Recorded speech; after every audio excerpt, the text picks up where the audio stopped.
6.25를 마감하는 그런 시점에 흥남부두에서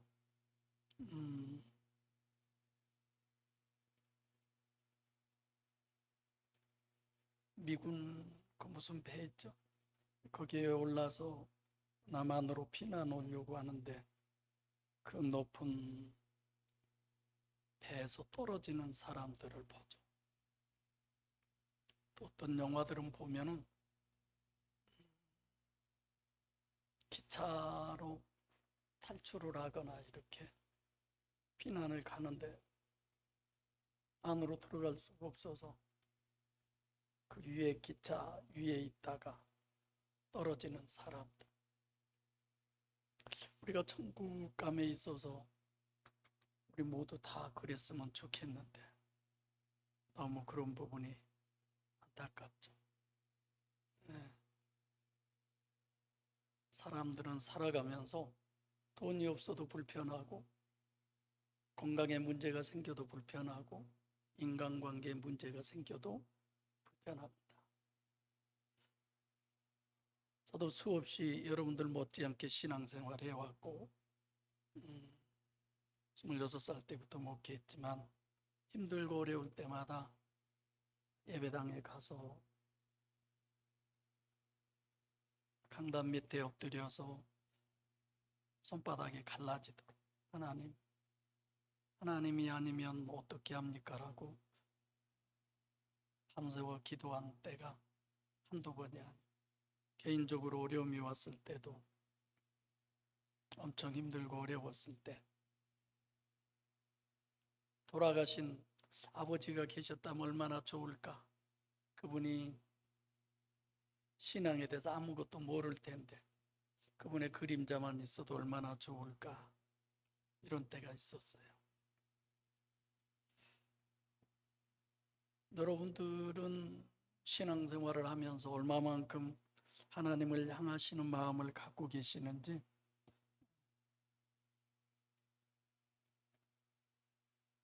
저는 나름대로 많이 자부심을 가졌는데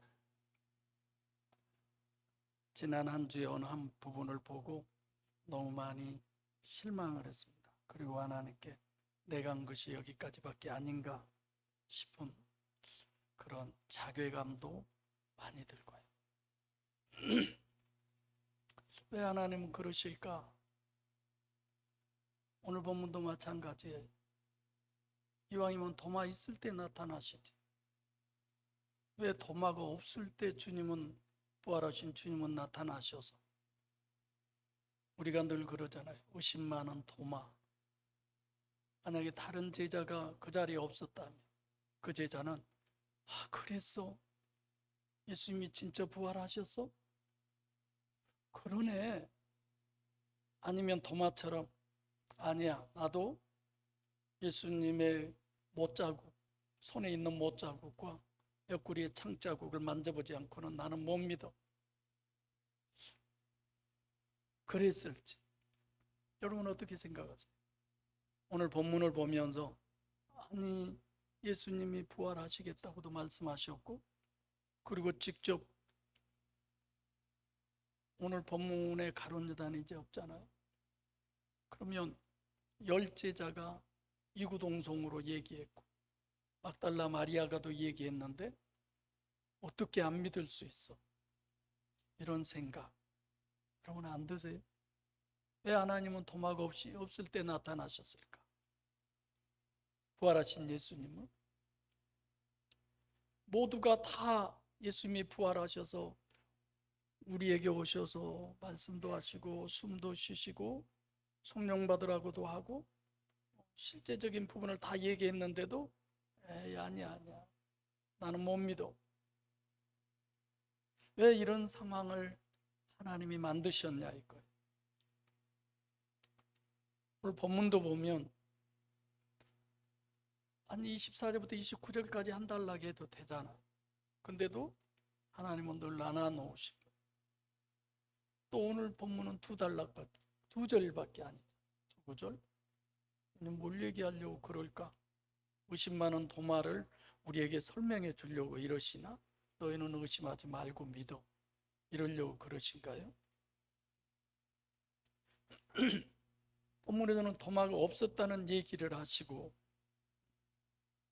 그 이외에 전체적인 모든 부분을 설명을 하면서 이 부분을 세 단락으로 이렇게 나누어서 맨 처음에 한번 하시고 또 재탕하시고 3탕까지 하고 이렇게 계속 하나님이 해 가시는 것은 무슨 이유 때문일까? 이런 생각을 해보죠. 단 2절밖에 안 되는 것을 한 단락으로 하나님이 설정해서 얘기하는 것, 이건 9절은 2구절밖에 안 되지만 정말 고민하고 깊이 생각해라, 이런 내용의 얘기죠. 24절의 시작이 12제자 중에 하나, 12제자 아니잖아요. 이것도 가룟 유다 없는데 11제자인데, 근데 12제자 모두가 다 같다는 의미예요. 그리고 오늘 본문에 나온 디두모라고 하는 도마가 쌍둥이예요, 아니에요? 쌍둥이예요. 그러니까 디두모라고 하는 도마가 주님이 오셨을 때에 도마는 뭐하러 갔지? 다 같이 있었는데, 두려워서 다 숨어 있었는데 도마는 겁도 없었던 사람일까? 왜 도마는 없었을까요? 뭐하러 갔을까요? 그냥 목숨 걸고 주님이 예루살렘에 갔다 내려와서 또 가려고 하니까, 그때도 죽이려고 하니까 피난해 오셨으면서 또 예루살렘으로 올라간다고 하는 이게 말이 되냐라고 하면서, 그래 우리 다 죽으러 가자, 이렇게까지 한 도마인데, 왜 이 도마는 그렇게 믿음이 없는 사람, 의심이 많은 사람, 여러분 도마를 나 도마 같은 사람이 돼야지 이런 생각 없잖아요. 이런 부분들, 저는 늘 그런 생각을 해요. 요한복음 6장 44절에 아버지께서 이끌지 아니하면 아무라도 내게 올 수 없다고 예수님이 그러시잖아요. hin중이 도마도 예수님, 가룟 유다도 마찬가지죠. 아버지께서 다. 그러니까 주님이 직접 특별히 선택한 12제자라는 얘기인데, 지금 부활론을 얘기하면서 철저하게 그 신앙을 주님이 이제 보여주시는 거죠. 그래서 하나님께서 택하신 12제자는 누구냐? 여러분들과 저도 여기에 포함되어 있어요. 전 인류의 대표다라. 전 인류의 여러 가지 대표의 12명이다, 이런 생각. 두 번째로는 또 왜 가룟 유다를 안 빼고 12명이라고 그랬느냐? 지금 이건 계속 이어온 거예요. 주님이 직접 선택한 12제자, 그리고 공생애를 3년 반 동안이나 같이 데리고 다니면서 여러 가지로 가르치고, 이런 부분, 여전히 가룟 유다와 같다, 이런 의미가 되는 거죠. 그래서 아담 우선으로 육체가 우선이고 가시적 결과만이 절대고, 철저히 자기중심적이고, 마귀에게 기름 부음 받은 그야말로 불가항력적인 여러분과 저의 본능, 마귀 자녀다, 이 점을 강조하는 거죠. 그래서 12제자라고 얘기하고, 하나 더 얘기한 건 디두모라고 하는 도마, 그냥 도마라고 하든지 디두모라고 하든지, 디두모란 쌍둥이를 강조하는 거죠. 왜 쌍둥이를 강조하느냐? 이런 부분도 도마의 부분을 봐보세요. 죽으러 가는데도 같이 가자고 하는 도마가, 직접 모두가 다 그렇게 생명을 같이 해왔던 제자들이, 같은 동료가 부활의 예수를 증거함에도 불구하고 믿어요, 안 믿어요? 안 믿는 거예요. 이중체를 설명해 주고 있습니다. 봐야 돼. 내가 직접 느껴야 돼. 내가 경험해야 돼. 그러지 않고는 안 돼. 이런 거죠. 어떤 상황 속에서 잘못을 지적하면 다, 지금은 그렇지 않잖아요. 제가 지적하니까 목사님은 안 그러세요? 목사님은 안 그랬어요? 저는 그런 적이 없어요. 그만두세요. 하지 마세요. 제가 그랬다고 그랬어요. 그것 갖고 이런 얘기를 한 적이 있는데, 여러분과 저는 우리의 육체는 뱁새에 불과해요. 우리 속에 있는 영은 제가 황새로 설명을 하잖아요. 예수님도 마찬가지예요. 기름 부으심을 받는 이중체. 그래서 여러분과 저는 아담 후손인데 속의 마귀의 기름을 부음받은 인간이고, 이 12제자도 역시 마찬가지고, 디두모라고 하는 도마 역시도 똑같은 사람이다라는 걸 설명을 해주죠. 본문 보면서 여러분 그런 생각해 보셨습니까? 아까도 질문했지만 왜 11 제자가 다 있을 때 그 자리에 나타나시면 좋을 텐데 왜 하필 도마가 없을 때 그랬을까? 그러죠. 저희들 어렸을 때 한참 문사 집회할 때 그날 안 갔는데 뭐 어떤 사람이 방언받고 누가 통역을 하고 둥그렇게 앉아서 찬송을 하는데 갑자기 어느 누님이 막 일어나서 방언을 막 하니까 누군가가 또 일어나서 한쪽에서 막 그걸 통역하고, 한번 그 장면 생각해 보세요. 난리가 아니지. 그런 부분이 굉장히 많이 있었어요. 근데 내가 안 간 날 또 그랬다고 그러면 그것이 아쉬워서 못 간 것이 엄청 그랬잖아. 그래서 막 애들은 구역 예배 오지도 못하게 하는데도 가서 부흥문들이 얼마나 소리가 많이 납니까? 10명 삑 소리도 나. 그거 안 나게 그렇게 해서 부뚜막에 앉아서 예배 드리다가 오늘은 별로 뭐 그런 거 없네, 그리고 그냥 오고, 이런 적도 많았죠. 디두모라고 하는 도마는 예수님의 죽음, 장사, 그리고 지금 부활의 이 부분까지 다 지금 경험되어져 가는 그런 사람인데 왜 예수님이 오셨을 때 도마가 없었을까? 성경에 나와 있나요? 없죠? 네. 어쨌건 지금 25절에 기록하는 것처럼 너는 주님이 오신 걸 못 봤잖아. 우리는 봤어. 도마가 이해를 해요, 안 해요? 이해를 안 해요.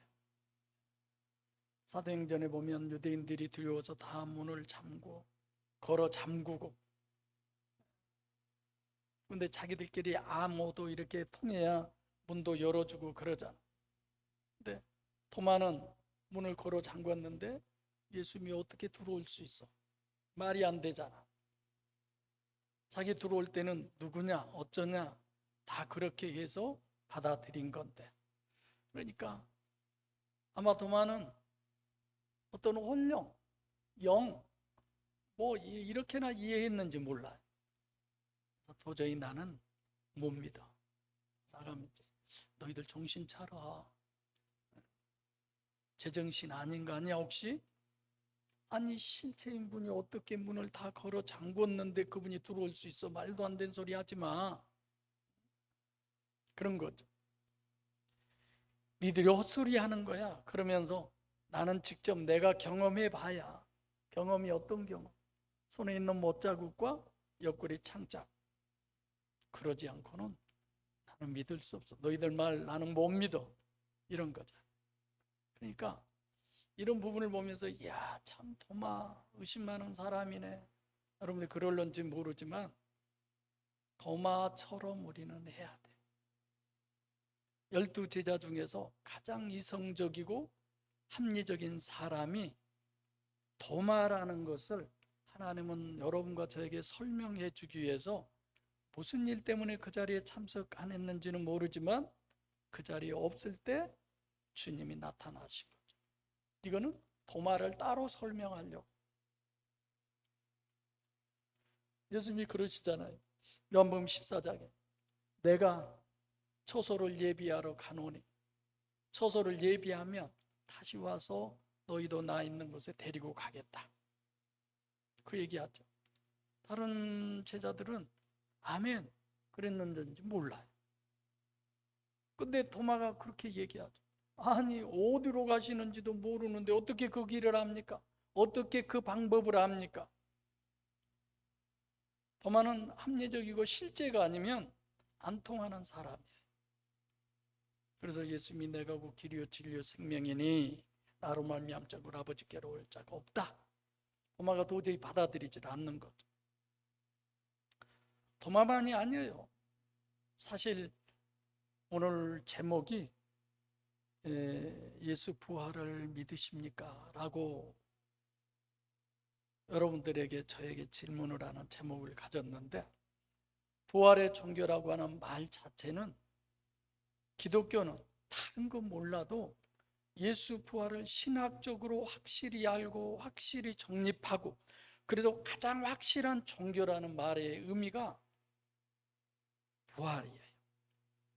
그러니까 하나님께서 이성적이고 합리적으로 실제가 아니면 절대 안 되는 이런 도마를 지금 딱 두 절로 뽑아서 도마만을 얘기하면서 우리에게 이 설명을 해주고 계십니다. 다시 말하면 100사람이면 100사람 다 이러는데 왜 너는 안 믿냐? 100사람이면 100사람 다 이렇게 하는데 왜 너만 문제야? 이런 거 있죠. 사람이라는 게 쓸데없는 소리예요. 그건 실제가 아니에요. 자기가 안 되면 안 되는 거예요. 그래? 뭐 목사님 말씀이니까, 뭐 성경에 그랬으니까 이런 거. 많은 사람들이 그러잖아요.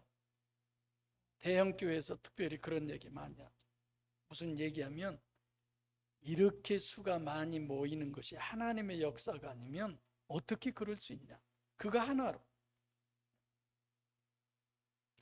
다수가 예수를 죽였잖아요. 예수님을 죽은 게 그게 다 진리냐 이거예요. 도마는 자기가 직접 확인해 보기 전에는 믿을 수가 없다라는 사람입니다. 여러분들과 저도 늘 그러잖아요. 복음 때문에 고민할 때, 또 여러분 때문에 때로는 고민도 될 때, 전 늘 그런 생각하죠. 다른 데는 몰라도 이 교회만큼은, 이 교회에 나온 사람들은 적어도 천국과 지옥이 있다는 걸 믿는 사람들이야. 그리고 천국이 목적인 사람들이야. 그렇게 생각하거든요. 근데 그런 게 너무 아닌 것 같아서 너무 많이 아쉬웠어요. 이 문제는 나한테 걸린 문제인데 천국 가느냐 지옥 가느냐는 여러분들 각자에게 다 걸려있는 문제예요.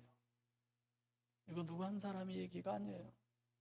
그런데도 소탁보듯하고 그런 문제를 뭐 구원이고 신앙이고 그런 게 뭐 중요해? 사람과의 관계가 더 중요하지. 그건 아니잖아요. 하나 더 생각해 볼까요? 여러분, 천지 창조하는 것을 실제로 믿는 게 더 어려울까요? 부활을 실제로 믿는 게 더 어려울까요? 하나님께서 홍해를 가르고 이스라엘을 출애굽시킨 것은 실제인 것으로 믿는 게 더 어려울까요? 부활하신 예수님이 실제라는 걸 믿는 게 더 어려울까요? 그럼 어디가 더 어려우세요? 40년 동안 광야에서 만나로 그들을 먹였다. 그걸 또 오병이어 이걸 믿는 게 더 어려울까요? 예수 부활을 실제로 믿는 게 더 어려울까요? 하나 더 말할까요? 마리아에게 처녀로 잉태하는 것 다 믿죠. 근데 그걸 믿는 게 더 어려울까요? 예수 부활을 실제로 믿는 게 더 어려울까요? 그러면 어디가 더 어렵다고 생각하세요? 이건 지금 도마는 다 믿어요. 앞에 걸 다 믿어요. 근데 예수 부활은 안 믿어요. 그렇잖아요. 예수님 따라다니면서 도마가 다 믿었잖아. 처녀 잉태도 믿었잖아. 천지창조도 믿었잖아. 40년 동안 만나로 이스라엘 백성들을 먹인 걸 다 믿었잖아. 그런데 이 도마가 부활 믿어야 안 믿어요? 안 믿잖아. 사실상 예수 부활을 실제로 믿는 게 모든 부분에 있어서 가장 어려운 거예요. 천지창조, 홍해를 가르고 육지로 건너고 만나를 먹이고 처녀 잉태, 이 일들은 다 경험해보지 못한 일들이에요. 경험해보지 않았잖아. 그냥 그대로 믿을 수밖에 없는 거예요. 사전 지식이 없는 거예요. 다른 지식이 없어요. 그냥 그대로 믿어지게 되는 거죠. 이런 것들. 근데 예수 부활을 실제로 믿는 것은 뭐가 어려우냐? 육신에 있을 때 믿던 예수는 예를 들어서 얼굴이 동글동글하다고, 그리고 피부도 하얗고, 근데 지금 부활하신 주님은 전혀 다르다. 이것 때문에 못 믿어. 여러분, 오늘 부활 찬송 부르니까 좀 어색하네요. 소원사님 어색하죠. 십자가 찬양요 매주마다 불러요. 매주. 십자가 찬양 안 불러도 돼요. 부활 소망이라고 그러죠. 십자가 소망이라고 그럽니까? 다 십자가에 못 박혀 죽을 것에 대한 소망을 갖습니까? 부활하셔서 저 천국에서 영원히. 근데 한번 교회 봐보세요. 여러분들만이라도 봐보세요. 부활 찬양을 하니까 오늘 부활절도 아닌데 무슨 부활 찬양을 해? 이건 부활주일날 부르는 찬양인데. 이렇게 잘못돼 있어요. 거꾸로 돼 있어. 거꾸로. 왜 이렇게 도마가 예수님이 부활하셨다고 해도 믿을 수 없느냐? 육신에 계셨던 그 예수에게 고착이 돼 있기 때문에. 마태복음 26장 31절과 33절에 너희가 나를 뭐 해야 된다? 스칸달리조 해야 된다. 육신에 있었던 나하고는 완전히 지워버려야 돼. 그 결별해야 돼. 그리고 내 안에 있었던 누구? 보혜사 성령, 그분과 너희가 하나가 돼야 돼. 여러분, 우리는 쉽게 이해하잖아. 예수님이 성령으로 마리아의 몸속에 잉태할 때 그 전에 사람의 모습이었어요. 삼위일체 우리가 다 공부했지만 그분이 모습이 있었습니까? 모양이 있었습니까? 하나님이잖아요. 다시 그 모습으로 되돌아가는 거예요.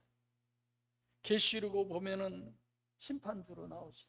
무서운 하나님. 때로는 사랑의 예수님으로, 때로는 냉정한 예수님, 아이스맨처럼. 여러분들과 저도 마찬가지예요. 선입견이라는 것, 이런 것 우리 지워야 돼요. 여러분들이 부활 예수를 실제로 알고 믿으면 여러분 지금까지 가지고 있던 공생애 때 예수는 완전히 지워야 돼. 백지가 돼야 돼. 그게 남아있는 한 안 되는 거죠. 예를 들어서 지금 황 목사님도 목사 안수까지 받았지만 예수님이 뭐라고 그랬어요? 고향에 가서 대접을 받아요? 못 받아요? 못 받아요. 저거 목수 요셉의 아들이었잖아.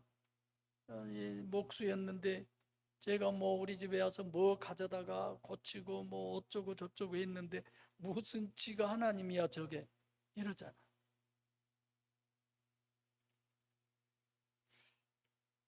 그 전에 어느 분이 저한테 그런 얘기를 하더라고요. 내가 그분이 목사님이신 줄 아는데 그 안목의 목사 있잖아. 예.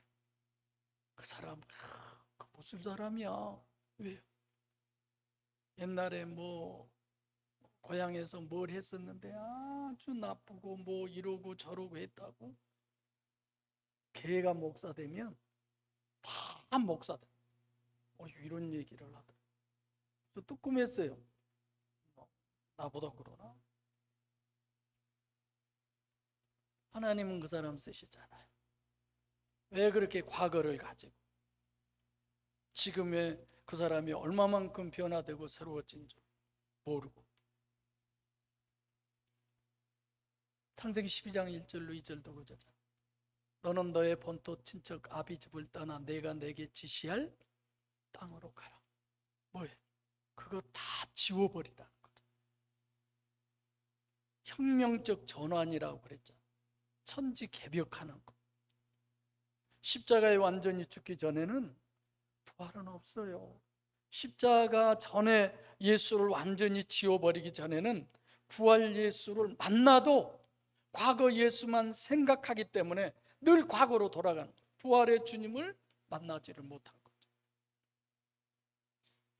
고린도서 5장 17절에 그리스도 안에 있으면 새로운 피조물이라.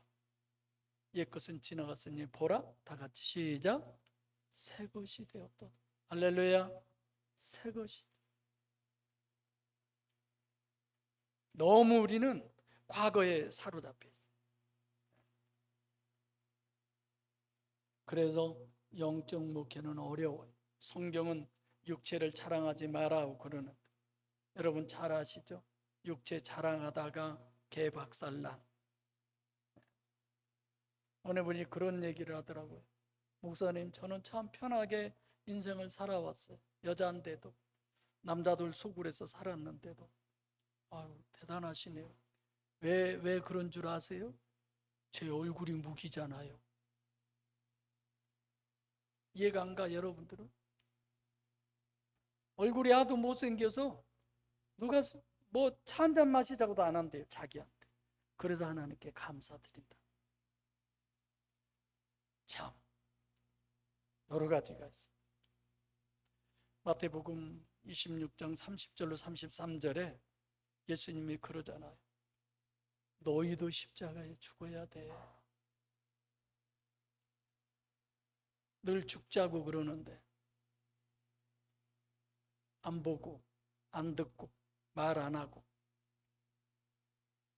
그런 말 안 할 걸 그랬어요, 제가. 여전히 도마에게는 공생의 예수가 살아있는, 그리고 단일체로 본 거예요. 제자훈련이라는 게 다 그러잖아요. 예수님의 삶을 본받자 아주 그럴듯하죠. 그러나 영적으로 보면 그건 사탄이에요. 예수님은 그거 다 끊으라고 그러는데, 잊어버리라고 그러는데. 그러니까 죽음 장사의 신학 계속 해왔죠. 부활 신학을 성경적으로 정립하고. 그래도 내가 확인하지 않으면 안 돼. 도마의 주장이에요. 그럼 그 이전의 신앙은 다 뭐예요? 관념이고 추상적. 호예수를 오감으로 직접 확인할 수 있는 것은 승천하시기 전만이 가능. 근데 문제는 승천하신 후에도 어떻게 실제로 확인할 수 있을까? 지금 도마가 실제로 확인할 수 없으면 나는 절대로 못 믿을 거야. 왜 하나님께서 부활 신학의 실제성을 이성적이고 합리적으로 실제의 어떤 지금 전형적인 도마로 우리에게 설명을 하고 있을까? 우리도 역시 부활의 주님을 믿기가 어렵기 때문에 믿게 하기 위해서 오늘 본문을 얘기하는 거죠. 특히 도마를 설정해 놓고 얘기하는 건 성경은 맹신하는 게 아니다. 이건 이성적으로 합리적으로 과학적으로 내가 분명히 믿음이 갈 때에 그것만이 부활 신학이라는 걸, 신앙이라는 걸 우리에게 지금 얘기해 주고 있습니다. 그래서 예수 부활을 믿습니까? 라고 제목을 정한 거예요. 여러분들에게 누군가가 장로님, 예수님 부활하신 거 믿으십니까? 내가 신앙생활을 몇 년 했는데 사람을 뭘로 보고 그래? 그러겠죠? 다? 여러분들 다 그렇게 대답하겠죠? 근데 지금 성경은 뭐라고 그러느냐? 예수 부활을 믿는 것은 절대 가능하다, 불가능하다? 불가능하다고 우리에게 설명해 주고 있어요. 근데 우리는 다 믿는다고 얘기하는 거예요. 믿으려면 어떻게 해야 돼요? 죽음. 장사가 죽음이 뭐라는 걸 정립해야 돼요. 다 해왔어요. 19장에 23절부터 42절. 두 번째로는 부활이 뭐냐고 하는 부활 신학이 정립이 돼야 돼. 20장 1절부터 18절까지.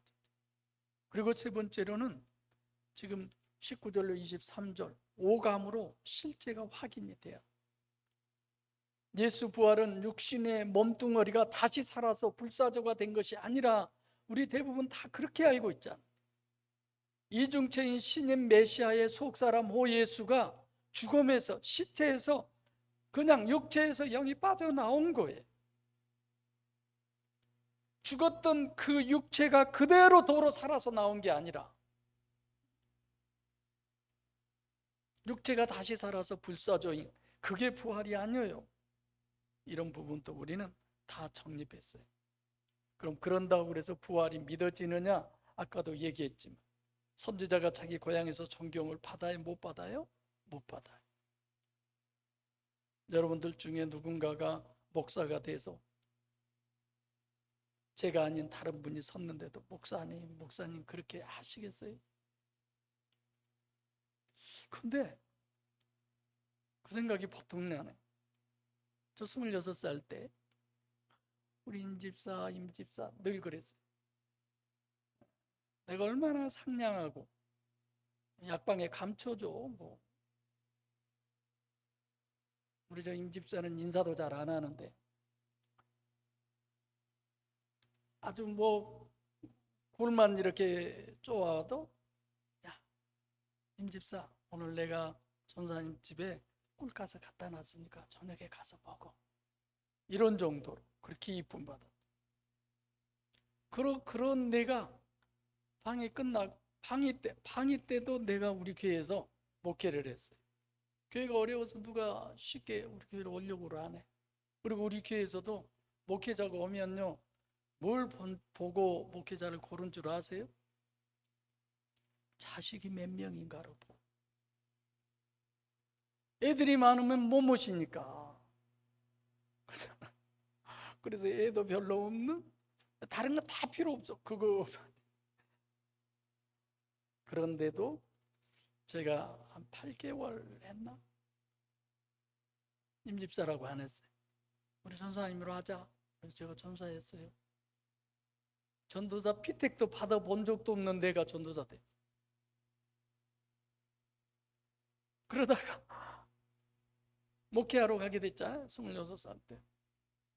한 번도 나한테 성주에 한 사람이 없어요. 다 전사. 진짜 그랬네. 저는 너무너무 감사하죠. 우리가 이성이 있어서 자기의 주장이 있어서 쉽지가 않죠. 저는 그래요. 여러분들이 여기서 설교할 때 저 강단에 안 있잖아요. 하나님이 세워주신 자이기 때문에 내려가서 여러분과 같은 자리에 앉아서 내가 설교 듣잖아. 똑같은 위치에서. 그런 거 아니에요? 여러분들도 그런 믿음이 있으셔야 돼요. 이것저것 다 해도 부활이 믿어지지 않는. 어느 때 믿어져요? 성령의 역사했을 때. 할렐루야. 성령이 역사하실 때 모든 것이 다 믿어지는 거예요. 성도 여러분, 과거의 나를 얼마나 죽이느냐만큼의 우리는 신앙인이에요. 영의 실체성을 내가 얼마만큼 인식하느냐의 신앙입니다. 그 실제는 과거의 내 육이 얼마나 죽느냐, 거기에 보혜사 성령님이 함께 하셔요. 정립이 다 되고 실제로 실체성을 내가 진심에서 믿고 포기하고 인정했을 때에 누가 역사해요? 그때 성령이 역사하시는. 우리가 그냥 찬송하면서 성령이 오셨네, 성령이 오셨네. 했어요. 여러분들에게 티끌만큼도 거짓말 안 붙이고 금요 기도에 9시부터 5시까지 새벽 5시부터 다시 새벽 예배, 그렇게 저는 항상 해왔어요. 그리고 성도들도 그렇게 했어요. 오히려 성도들은 더 일찍 와서 찬송하고.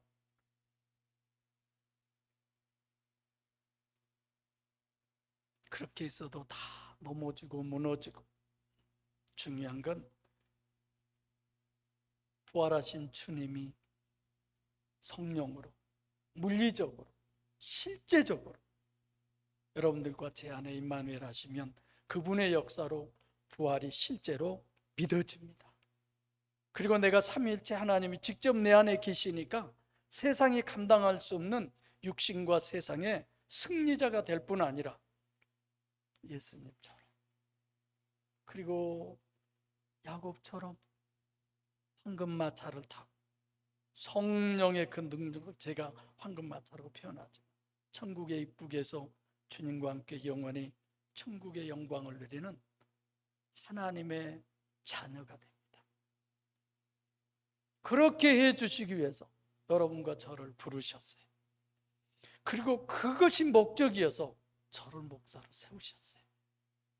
여러분들이 그것이 목적이어서 이 교회 성도가 되게 하셨고 귀한 사명들을 주셨어요. 이제는 하나님의 계획대로, 주님의 소원대로 우리의 육체를 십자가에 못 박으시고 성령으로 거듭나셔서 영원히 천국에서 주님과 함께 영광을 누리는 우리 주사랑교회 식구가 다 되기를 간절히 원합니다. 기도하겠습니다.